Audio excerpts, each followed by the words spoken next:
Hey folks, it's Tommy Z, and question is, why are so many of you musicians afraid to promote yourselves? Why are you afraid to go out there and showcase your superpowers? This video will teach you how to overcome your fear of going out there and promoting yourself, of selling your superpowers to the world, because I believe if you want to have music as your full-time career, you will have to master the art of selling, and this is exactly what I'm going to teach you in this video. This training is absolutely free, and it's called Dear Musician, Don't Be Afraid to Promote Yourself. We will show you how. Let's get started, folks. The first thing to cover is, should you spend any time whatsoever with anyone who appears in your feeds like I do, unless they are actually doing what they're teaching you? The answer to this is no. Life is too short to spend with people who do not practice what they preach. Everything I am about to teach you in this training is something that I have gone through myself. But rest assured that this is the way that I walk. So I'm not going to teach you something that I haven't done myself. What have I done? Folks, I've produced close to 1,000 pieces of music for 1,000 different campaigns, commercial pieces of content for the finest brands in the world. All right. So here is where, in a perfect intersection, creativity and commerce meet. Here is where I've had to personally learn how to sell myself to the marketplace so I can turn my musical craft into a full-time career. And this is exactly what I'm about to teach you. Now, folks, there are two kinds of fear, all right? There's the fear with the capital F, and there's a fear as an acronym. I want you to know that fear is actually a good thing. The reason why fear naturally exists within us is to protect us from jumping into an empty pool, to protect us in case we might make a mistake that might be fatal. Now, when you start thinking about showcasing your superpowers or reaching out to potential clients as a freelance musician, what is the main reason why you're probably not gonna do it, or you're probably gonna resist trying to promote yourself?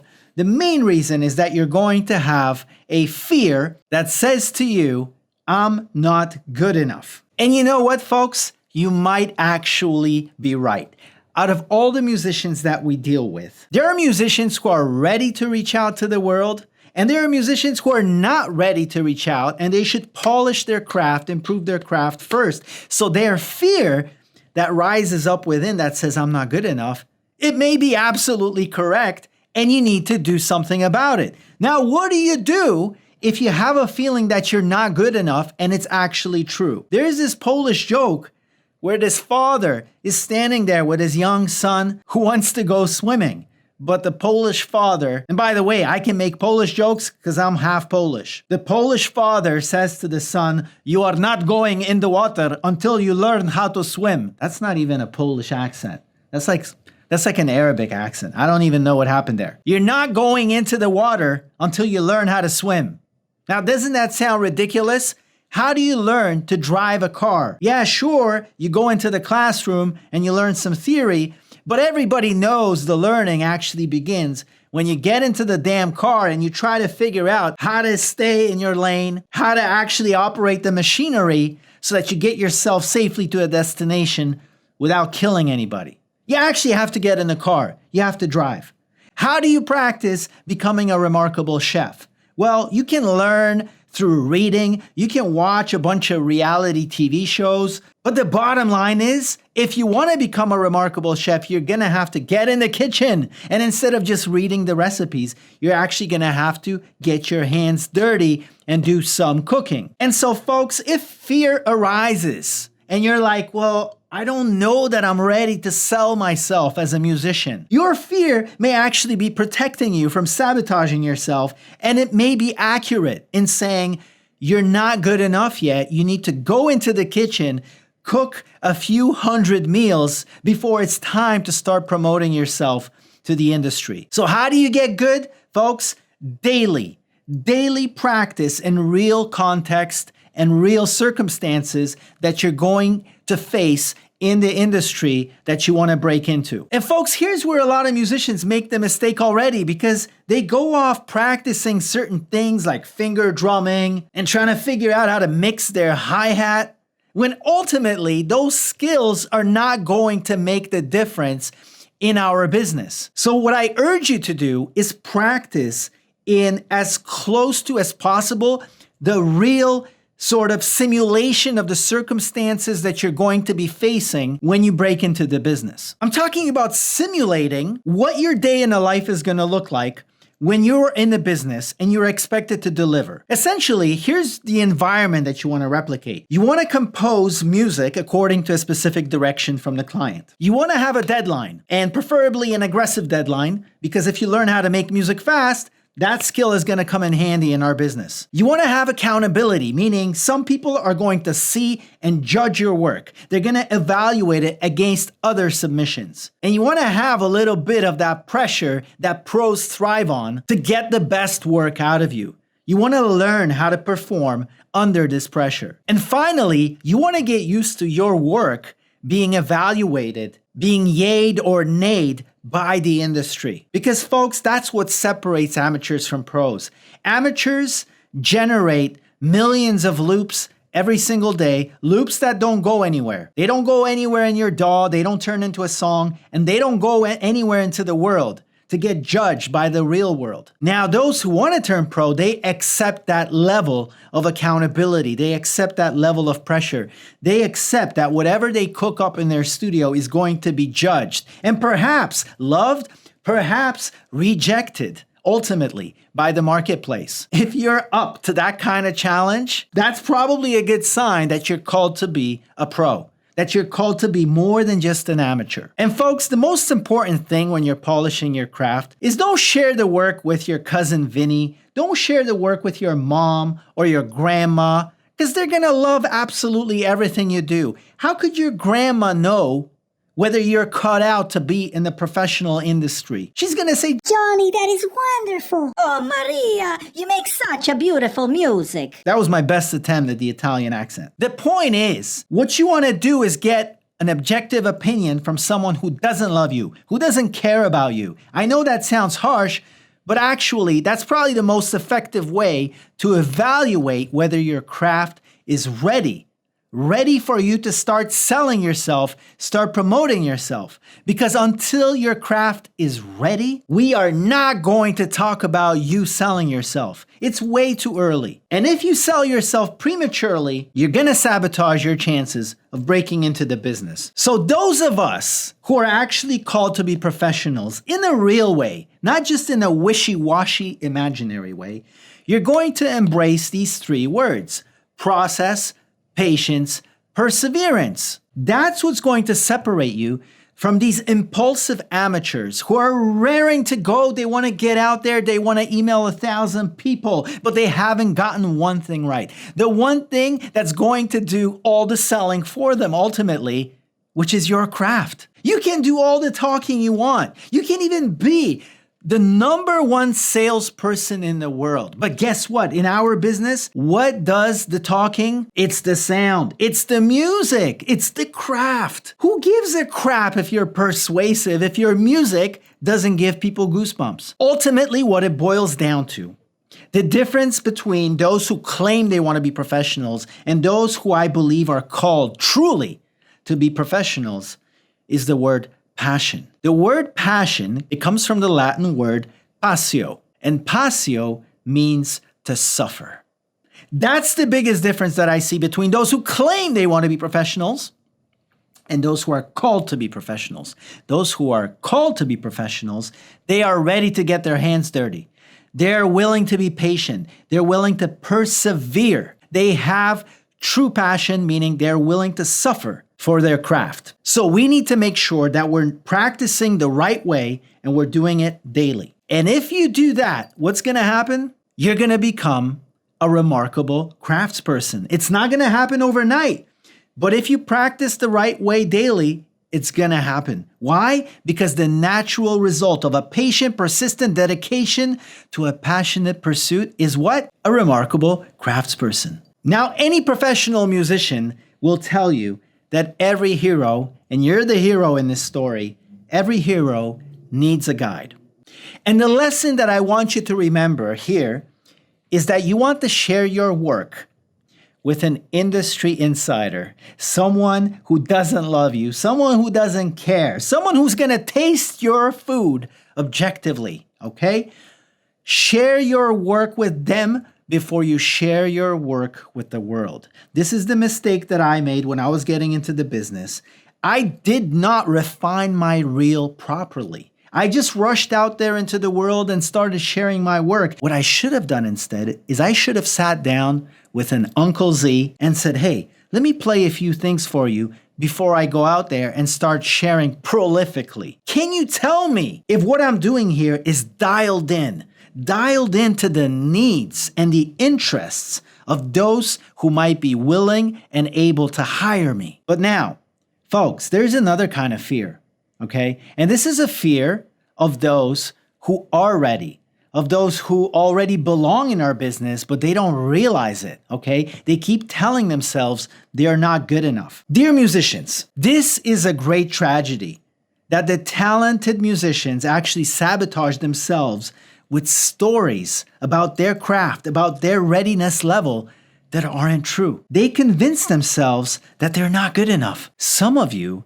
convince yourselves that you're not good enough when it isn't even true. You are good enough, you are ready to go, and maybe you just need permission from a guy like me to say go already. I know that's been the case with some of the students in our academy. They literally lost years of their life wondering if they're good enough, instead of just coming to us and asking, hey, this is some of my music, am I good enough? And us hearing this music, getting goosebumps and saying, yes, hell yeah, you are ready. Go. All that you may need is just some validation. Maybe some of you need to hear you are ready for takeoff. And the biggest problem is that you're flying solo in your home studio, procrastinating, delaying, giving yourself all kinds of excuses like I need one more plugin, or I need to do this and that, or I need to polish my website, whatever it may be. A lot of these reasons why you're not ready to get started may actually be excuses, may actually be your procrastination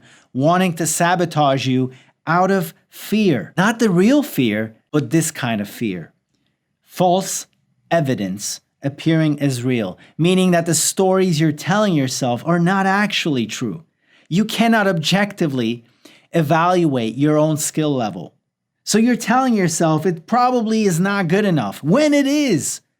And so the problem isn't your skill level, it isn't your craft, it's the story you're telling yourself. The work that some of you need to do more than anything else is not just the work in the studio. It's not just getting better at music production. It is the invisible work, the mindset. I don't care how great you are at music production or at songwriting.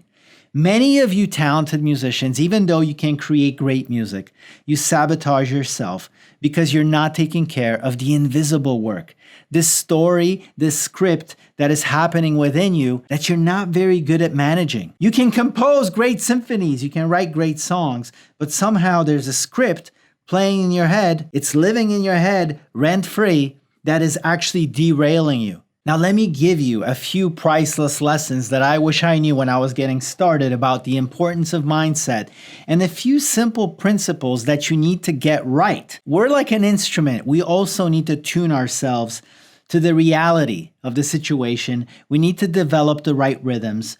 And that way, when we have the right tuning, right, you don't start playing your instrument unless you tune it.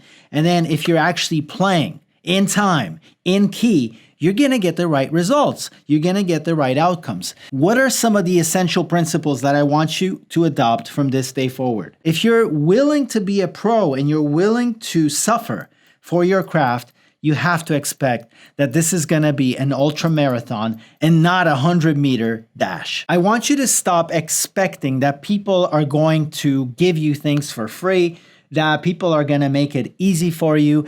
That is not the mindset of a mature craftsperson. The mature craftsperson doesn't expect anything from the marketplace. They don't expect anything from this world. They only expect excellence. They only expect that they are going to show up. That's the only thing you can control. You cannot control whether people will reply to your email. You can only set expectations with yourself. And a lot of you musicians, the reason why you get disappointed is because your expectations are unreasonable. You expect too much. You're impatient. You think I'm going to write a few emails and people should reply to me. You expect that things are going to happen too soon. You expect that things are going to happen too easy. It's all a matter of expectation. Someone who is in this game for the long run, they lower their expectations about all the things out there and they raise their expectations about all the things that you're willing to do. At the same time, I'm not trying to tell you to prepare for just suffering and just bleeding and just bruising yourself. No, I also believe that you should be optimistic because you set the expectation that you're going to work hard, you're going to tune yourself in the proper way, you're going to develop the right rhythms. Folks, you have every reasonable right to expect that good things will happen if you're willing to do the right things over the long term. You can sleep well at night knowing that one of these days, good things are going to start happening. It may not be immediate, but it is inevitable. And one of the best ways that you can assure that you're going to be in this game for the long run is to make it sustainable. Stop thinking that you're going to contact 1,000 people in a week. Make it easy on yourself. Set yourself a pace that you can sustain over years. Set yourself the goal of contacting 3 people a day. 3 people a day is not so hard, is it? 3 people is something that you can do every single day. 3 people a day is not going to tire you out. It's not going to burn you out. And what naturally happens when you contact 3 people a day?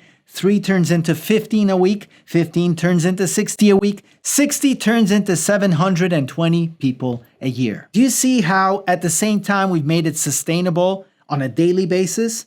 But on a yearly basis, you become prolific. As I always say to my masterclass students, something good must happen when you contact 720 people a year. But we don't think about the number 720. We only think about 3 people a day. Now, another thing that's going to absolutely change the game for you as far as your approach to promoting yourself, and I guarantee this is the mindset that will single-handedly make it easier and more natural for you to go out there and promote yourself, is I want you to stop trying to turn every conversation into the expectation that you're gonna get a project. I want you to stop looking at every email with the expectation that it's gonna produce a project. Don't focus on the project. Focus on the person. Literally, imagine that you're reaching out to try to make a new friend.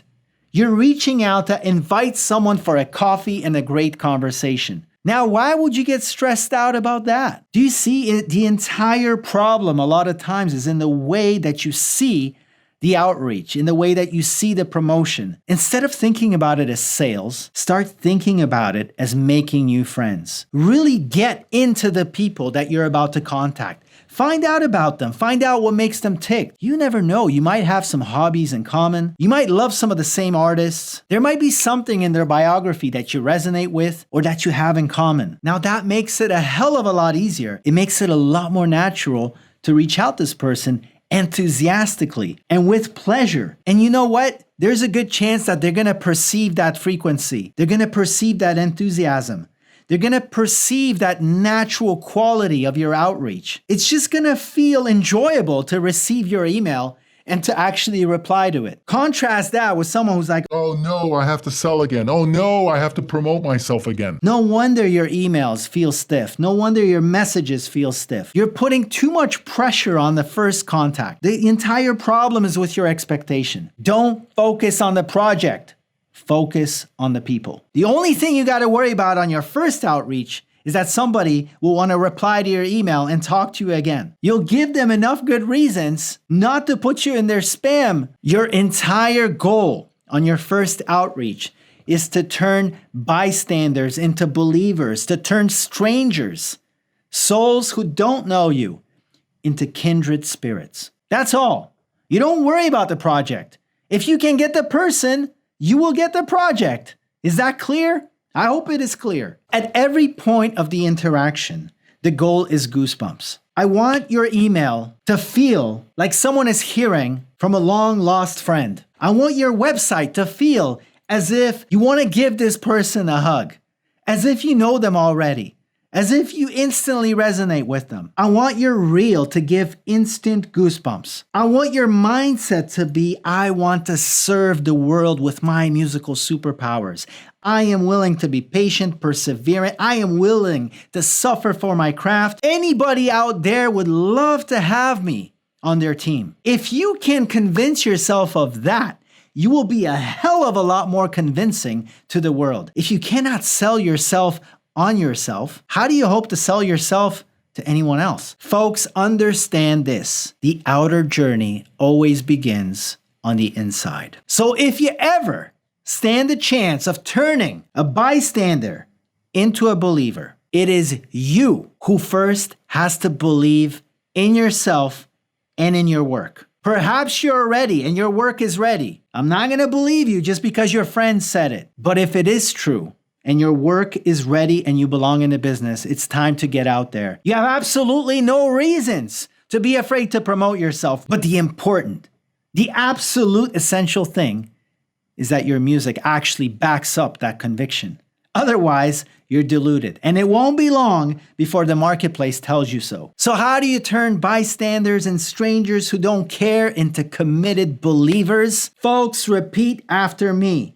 The goal is always goosebumps. Because when you get your craft, when you get your mindset to the level of a remarkable craftsperson, and you're able to generate goosebumps in others at every step in your promotion, in your sales process, from the email to the reel to the website to the actual work, that selling and promotion is almost happening on its own because it's the goosebumps that will do the talking for you. It's the goosebumps that will do the selling for you. There will come a point in your musical journey when you will not need to send out emails anymore. The goosebumps have done so much of the heavy lifting for you that people are now emailing you, that people are now referring you to other people. Now that doesn't happen overnight, but because you have the commitment, you have the passion, you have the patience, you're willing to suffer through that initial uphill battle because you know that you are willing to do